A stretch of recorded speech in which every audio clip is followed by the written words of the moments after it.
tardes. Hoy, jueves 27 de noviembre del año 2025, doy inicio a la charla número 160 de Radiografía del Imperialismo Británico.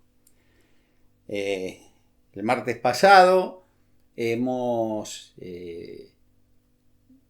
llegado a que Chile acepta dejar de lado la discusión con la República Argentina en la Patagonia, pero quiere quedarse con el Estrecho de Magallanes y la Isla Grande de Tierra del Fuego e islas cercanas en su totalidad. El general Roca responde que en relación con la delimitación de la cordillera de los Andes, nosotros no aceptamos otra línea que no fuera la de las altas cumbres que dividen aguas, que es lo que veníamos manifestando desde hacía décadas. Esa fue uno de sus iniciadores, fue Domingo Faustino Sarmiento.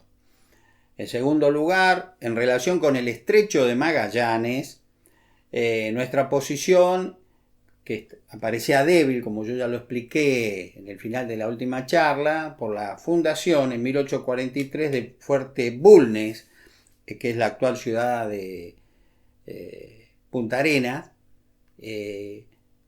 y por eso, bueno, fue una de las razones por las cuales aceptamos ceder el estrecho, salvo su boca oriental, es decir, en su frente atlántico.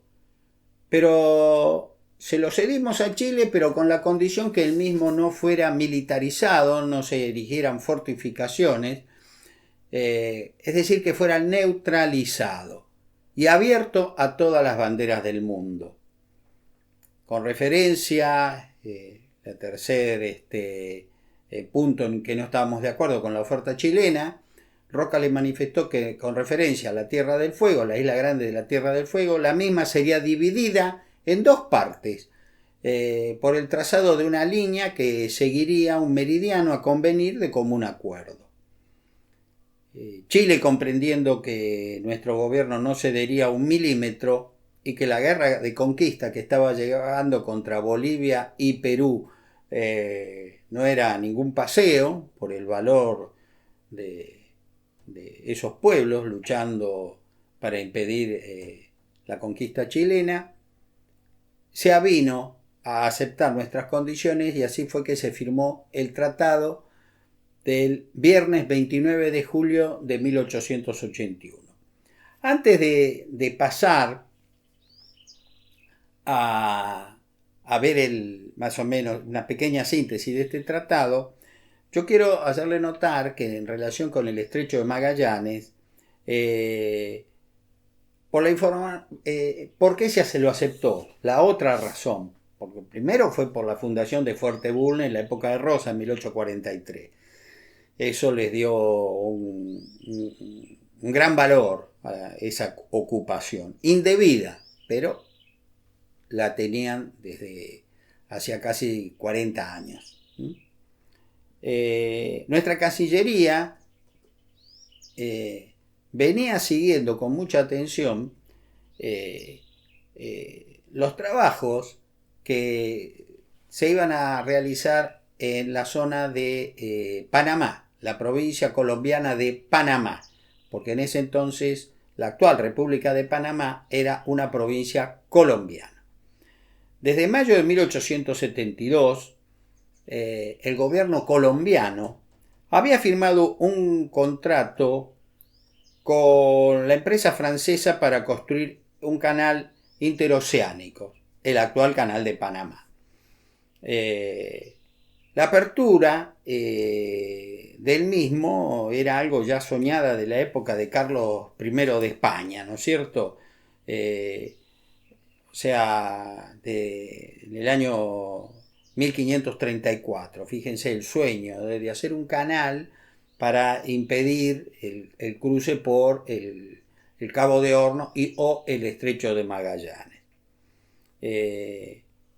Roca estaba informado de la construcción del canal de Panamá y consideró acertado por que estaba a cargo del mismo el francés Felipe de Lesseps, que fue el hombre que construyó el canal de Suez, que ese canal se iba a realizar. Y una vez que el canal de Panamá se construyera, se abriera al mundo, el valor del estrecho de Magallanes iba a disminuir ostensiblemente, tal como ocurrió. O sea que Roca dijo, o habrá pensado, hoy el estrecho vale mucho, dentro de un par de años no lo va a valer muchísimo menos, como es la realidad de este momento. Es el canal de Panamá, digamos, es la vía de acceso al Atlántico y el Pacífico. El estrecho de Magallanes lo usan muy pocos barcos, y de los que lo usan son más que nada los brasileños, argentinos, chilenos, no muchos más. Sudafricanos puede ser también, pero el resto se manejan con el canal de Panamá. Bueno, ¿qué dijo el Tratado de 1881? Artículo primero. El límite entre la República Argentina y Chile es de norte a sur hasta el paralelo 52 de latitud la cordillera de los Andes. La línea fronteriza correrá en esa extensión por las cumbres más elevadas de dicha cordillera que dividen aguas, tesis argentina, y pasará entre las vertientes que se desprenden a un lado y otro, o sea, los cursos de agua que van hacia el Pacífico y los cursos de agua que van hacia el Atlántico. En caso de no arribarse a un acuerdo, será llamado a decidirlo un tercer perito nombrado por ambos gobiernos. De las operaciones que se practique se levantará un acta en doble ejemplar firmada por los dos peritos, y una serie de especificaciones. Artículo segundo. En la parte austral del continente y al norte del estrecho de Magallanes, el límite entre los dos países será una línea que partiendo de Punta Dungeness se prolongue por tierra hasta Monte Dinero.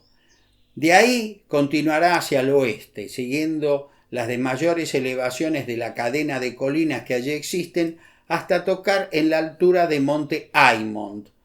Desde ese punto se prolongará la línea hasta la intersección del meridiano 70 grados con el paralelo 52 de latitud, y de aquí seguirá hacia el oeste coincidiendo con este último paralelo hasta la Divitorium Aquarium de los Andes. Los territorios que quedan al norte de dicha línea pertenecerán a la República Argentina, y a Chile los que se extiendan al sur, sin perjuicio de lo que dispone respecto de la Tierra del Fuego e islas adyacentes. En la Tierra del Fuego se trazará una línea que, partiendo del punto denominado Cabo del Espíritu Santo, en la latitud 52 grados 40 minutos, se prolongará hacia el sur, coincidiendo con el meridiano occidental de Greenwich, 68 grados 34 minutos, hasta tocar con el canal de Beagle. La Tierra del Fuego, dividida de esta manera, será chilena en la parte occidental y argentina en la oriental. En cuanto a las islas, pertenecerán a la República Argentina la isla de los Estados, los islotes próximamente inmediatos a esta y las demás islas que se hallan en el Atlántico, al oriente de Tierra del Fuego y costas orientales de la Patagonia, y pertenecerán a Chile todas las islas al sur del canal de Beagle hasta el Cabo de Hornos y las que haya al occidente de la Tierra del Fuego. Los mismos peritos a que se refiere el artículo primero fijarán en el terreno las líneas indicadas en los artículos anteriores y procederán en la misma forma que allí se determina. El estrecho de Magallanes queda neutralizado y no se construirán en las costas fortificaciones ni defensas militares que puedan contrariar este propósito. Los gobiernos de la República Argentina y de Chile ejercerán de pleno dominio a perpetuidad sobre los territorios que respectivamente les pertenecen según el presente arreglo. Toda cuestión que, por desgracia, surgiere entre ambos países, ya sea con motivo de esta transacción ya sea de cualquier causa, será sometida al fallo de una potencia amiga, quedando en todo caso como límite inconmovible entre las dos repúblicas el que se expresa en el presente arreglo. Artículo 7. Las ratificaciones de este tratado serán canjeadas, bla, bla, bla, bla. Todo pareció muy claro en este tratado, pero referente al tema, en la zona del canal de Beagle, vamos a ver que lamentablemente 90 años más tarde la cosa no había quedado clara para los chilenos, y así nos vamos a ver enfrentados en un litigio muy peligroso por un arbitraje que nunca se debió haber llevado a cabo por la ambición de un gobernante de facto, de un general llamado Alejandro Agustín Lanusse, que nunca debió habernos llevado a ese callejón sin salida. Pero de eso, por supuesto, faltan 90 años, así que, por favor, van a tener que esperar. Las ratificaciones de este tratado debían efectuarse en un plazo de 60 días. Pero como en Chile el asunto de la pérdida de la Patagonia, entre comillas, nunca fueron de ellos, repito una vez más, cayó muy mal a la población, porque durante 50 años se le dijo a los chilenos, la Patagonia es nuestra. ¿Y ahora qué pasó? La Patagonia es argentina. Esto cayó pero muy mal en la población. Se había hecho una gran propaganda periodística diciendo esa falacia, se había educado a los alumnos diciéndole la Patagonia es chilena, y ahora se acabó, ahora es argentina. Imagínense el malestar de la población de ese país.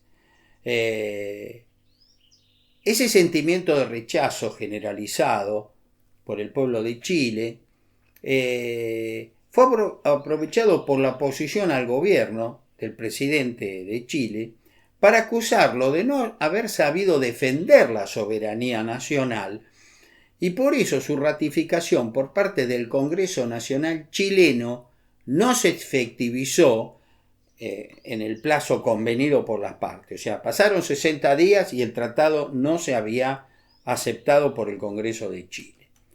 Creyendo encontrar una salida a la difícil situación interna generada por la firma del tratado, el presidente chileno solicitó a nuestro gobierno una prórroga indefinida para aprobarlo. Opa, ¿cómo? ¿Una prórroga indefinida? El general Julio Argentino Roca rechazó de plano la solicitud, respondiéndole en una nota muy breve que el pedido era poco serio, que lo era. Como el frente interno chileno estaba muy enfrentado por la entrega, entre comillas, de la Patagonia, el canciller de ese país entrevistó con el embajador argentino en Santiago de Chile para explicarle en persona que la situación era por demás delicada y que por eso requerían de su intervención para lograr que nuestro gobierno le concediera un nuevo plazo. Informado Roca de la grave situación interna generada en Chile por la ratificación del tratado, le concedió al gobierno chileno un plazo de gracia de 30 días más. O sea, de 60 sumamos 30, 90 días. Durante ese tiempo el presidente chileno logró convencer a la oposición chilena que Roca no retrocedería en ningún punto de lo firmado, y considerando que no podían aumentar la tensión con nuestro país mientras estaban luchando en la guerra del Pacífico contra Bolivia y Perú desde hacía 2 años, el sábado 22 de octubre de 1881, el Congreso chileno se avino y ratificó el tratado. Se acabó.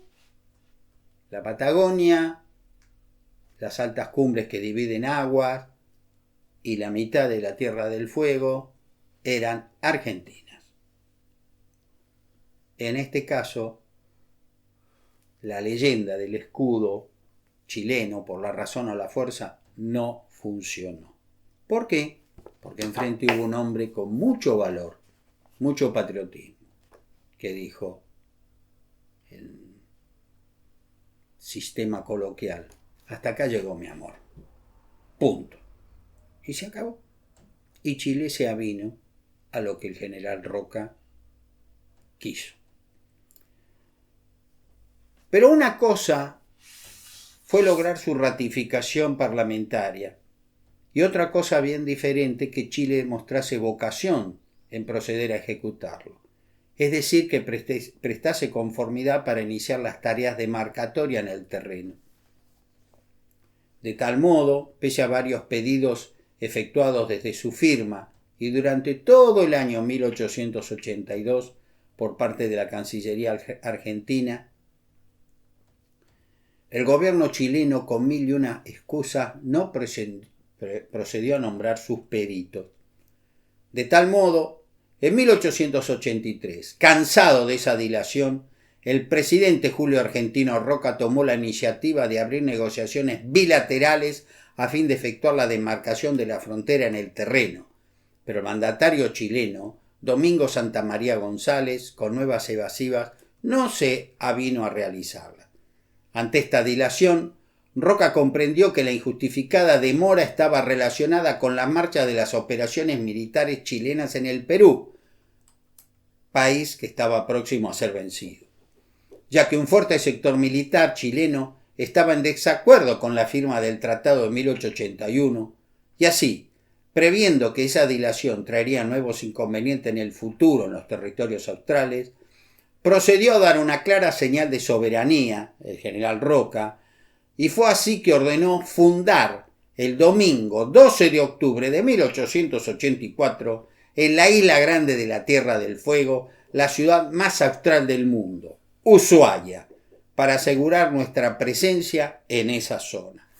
En realidad, en ese lugar, Roca hizo una jugada, ya en el juego de las tres bandas, una jugada perfecta que afectó, por un lado, a Chile, que le dijo: estoy ocupando lo que es mío, y también a Gran Bretaña, porque ahí ellos tenían una misión anglicana, hacía años que la tenían. Roca ocupó el lugar, tomó posesión de Ushuaia, fundó Ushuaia, puso un destacamento de la Prefectura Nacional Marítima, como así se llamaba en esa época, hoy es Prefectura Naval Argentina, y el 12 de octubre de 1884, señoras, señores, ondeó la gloriosa bandera celeste y blanca que nos legara el general Manuel Belgrano en la ciudad más austral del mundo. Y se acabó. Chile tiene que nombrar los peritos, pero sepan que con nosotros, dio a entender Roca, no se juega. Una carta del coronel Manuel Namuncurá confirma lo acertado que estuvo el general Julio Argentino Roca al temer un ataque de Chile en 1884. Como vimos, en 1879, Chile atacó a Bolivia el 12 de febrero de ese año, aniversario de la batalla de Chacabuco, del triunfo argentino en Chacabuco, y el 5 de abril de 1879 al Perú, aniversario de la batalla de Maipú, que comandó y que venció el general José de San Martín. Se buscaron dos fechas patrióticas para incentivar al pueblo chileno a esa guerra de conquista. Así comenzó la llamada Guerra del Pacífico. Percatándose que habían retirado muchas tropas apostadas en la frontera del Biobío hacia el norte para enviarlas a luchar contra Bolivia y luego contra Bolivia y Perú, muchas tropas muchas hordas araucanas atravesaron ese río después de decenas de años de no hacerlo y atacaron el sur de Chile, cortando el telégrafo de Collipulli, y depredaron esa región, por lo que el ejército chileno debió enviar 1.800 soldados que habían combatido en el Perú, y estos conquistaron la región denominada Araucaria. que queda al sur del Biobío. En 1883, el coronel Gregorio Urrutia, comandante de esas tropas que había luchado en el Perú, se entrevistó con el jefe araucano Manuel Namuncurá, hijo de Juan Cafulcurá, el azote de las Pampas. Ya me he explicado quién fue este hombre de nefasta memoria. Manuel Namuncurá había llegado a esa región de Chile en 1879, al ser arrollada su fuerza por la ofensiva montada por el gobierno argentino, la expedición al desierto comandada por el general Julio Argentino Roca. Y Urrutia le propuso alistarse con sus hombres para invadir junto a sus tropas nuestro país a fin de recuperar el territorio perdido por los araucanos, pero Namuncurá se negó a hacerlo.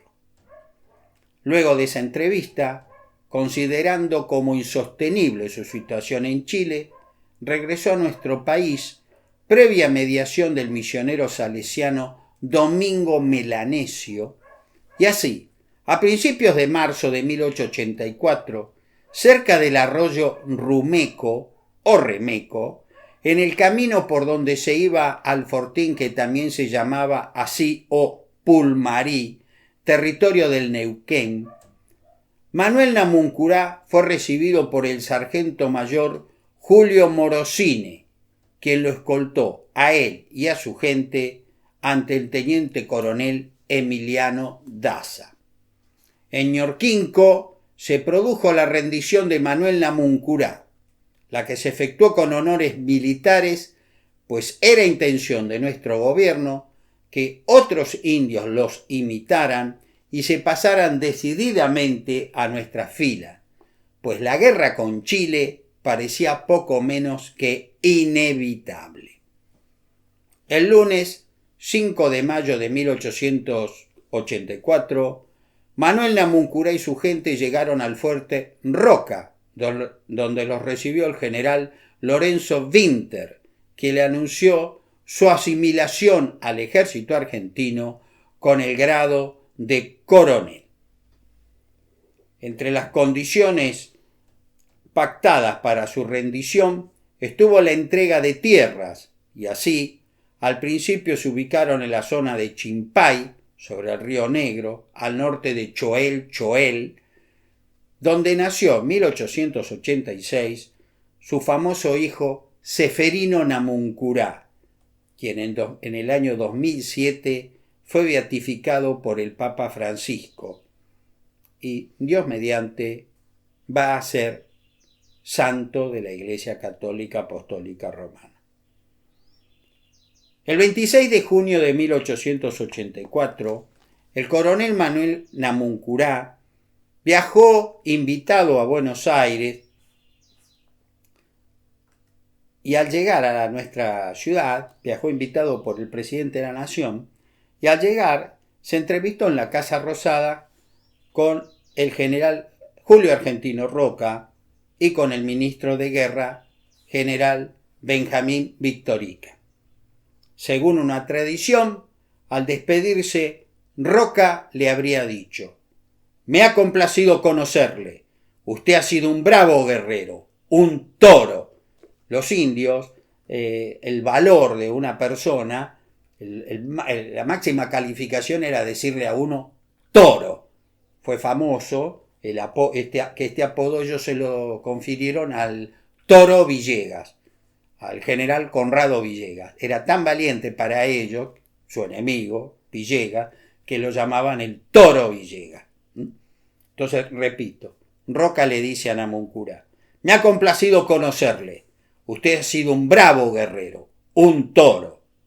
Vivamente impresionado por el honor que le habían hecho recibirlo en la Casa Rosada, una charla distendida, como dos viejos guerreros, porque Namuncurá era el comandante digamos, de las tropas, por llamarlo de alguna manera, araucanas que enfrentaron a Roca. eran los dos comandantes de la guerra de 1879, la conquista del desierto. Entonces Namuncurá le dijo: yo toro, vos león. O sea, vuelvo a repetir, la guerra, que es algo muy, muy triste, una desgracia, a veces tiene esos reconocimientos de los hombres que se han enfrentado. El patriotismo de los indígenas. Carta del cacique Namuncurá, una proposición chilena, episodio desconocido. En abril del año 1908, poco antes de morir, el coronel Manuel Namuncurá envió una carta al director del matutino La Prensa de Buenos Aires, en la que, entre otras cosas, relató su entrevista con el coronel chileno Gregorio Urrutia, hasta ese momento un capítulo totalmente desconocido, quien lo invitó en 1883 a unirse a un primer contingente de 1.800 soldados de Chile que habían luchado en el Perú, como ya me referí, que luego se agregarían otras fuerzas, para colaborar en una invasión chilena a territorio argentino, proveyéndolo de armamento, pertrechos y cabalgaduras. El patriotismo de los indígenas, esto lo publicó el diario La Prensa, el lunes 3 de agosto de 1908 en su página 8.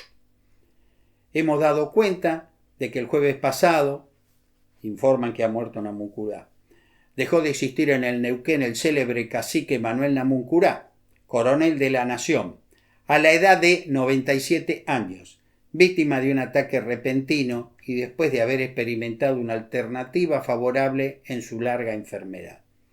Este hecho ingrato, por más de un concepto, pues Namuncurá, bueno, bla, bla, bla, se extienden en algunos conceptos sobre su figura que por razones de tiempo no voy a leer, pero son muy edificantes. Voy a reproducir algunos párrafos de la carta, como lo hizo el diario La Prensa, del coronel Manuel Namuncurá. Me tomo la libertad de dirigirme a ese gran diario argentino que siempre me ha dispensado consideraciones como buen argentino y me ha calificado de patriota, que es el nombre que mereceré de la justicia póstuma de los hombres eminentes de mi patria. Con motivo de haber sufrido una penosa enfermedad y haberme encontrado en artículo de muerte agonizando, quiero revelar al gran diario argentino La Prensa, a la vez que mi gratitud hacia las personas que me han atendido con solicitud, mi hijo Julián Namuncurá, mi ex secretario don Eduardo Romero Pachman y el facultativo farmacéutico señor Sánchez, que todos mis pensamientos, en las horas más angustiosas de mis dolores, estaban reconcentrados en el gran diario argentino La Prensa y en los hombres representativos de mi país, a quienes estimo con cariño y lealtad. El cariño que profeso a la prensa se funda en la justicia con que ha considerado siempre mis hechos históricos, y en tal virtud deseo hacerle conocer antecedentes que justifican más aún esa noble conducta observada en su propaganda civilizadora. Me es doloroso recordar lo que se tiene por famosa conquista de la Pampa, en cuya virtud los míos fueron desalojados de las Salinas Grandes, actual Carué, donde se deslizó mi niñez, viendo dirigir a mi malogrado padre, el general Juan Cafulcurá, a 100.000 hombres, un tanto exagerada la cifra, pero bueno, con quienes combatió heroicamente durante años a los chilenos de Barohue. Esto tampoco es tan cierto, se los aclaro. Al desalojar la llanura amada de la Pampa y después de dar sepultura a los restos del autor de mis días, me ausenté llevando el pabellón de la patria, que lo he sabido honrar siempre desde mi juventud, tal vez mejor que muchos que se han titulado patriotas y que no han buscado otra cosa que hacerse propietarios de las tierras fiscales, lejos del verdadero patriotismo argentino que jamás se ha inspirado en injusticias y cobardía. En aquella famosa conquista civilizadora, yo fui perseguido tenazmente por los ambiciosos, nada más que por ser la primera autoridad entre mis ciudadanos de La Pampa.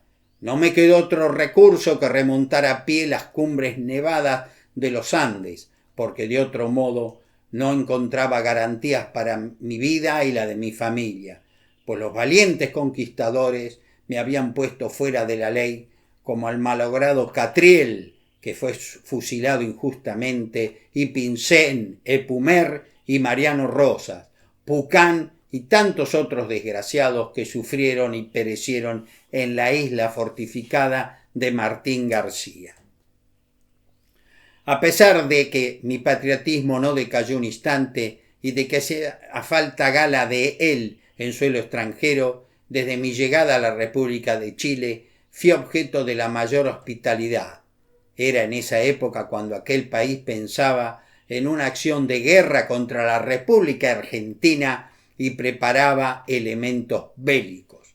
En Villarrica se me presentaron 1.800 soldados aguerridos que volvían triunfantes del Perú al mando del coronel Gregorio Urrutia.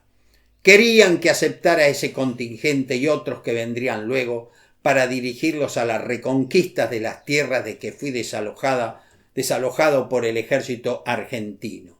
Pero sentí, como buen patriota, que me avergonzaba el oír tales ofrecimientos, y los rechacé con toda energía y altivez, declarándome más argentinos que muchos de los que se hallan destacados en las fronteras de La Pampa y deseaban exterminar a los de mi raza.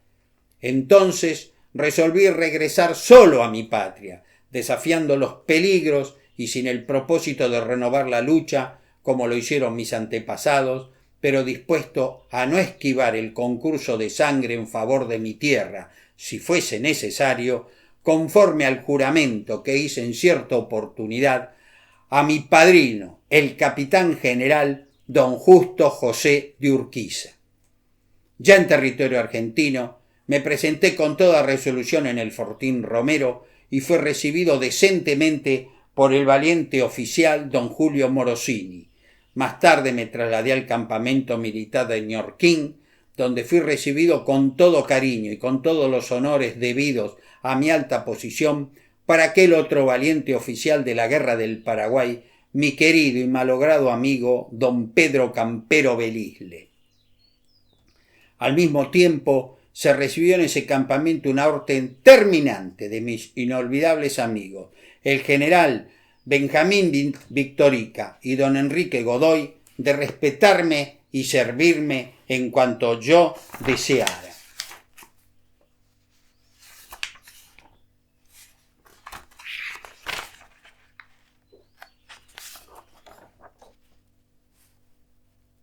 De todo cuanto he expuesto, había guardado silencio hasta ahora, creyendo servir así a los intereses de mi patria, pero he resuelto comunicarlo a la prensa en vista de que casi he desaparecido del mundo de los vivos.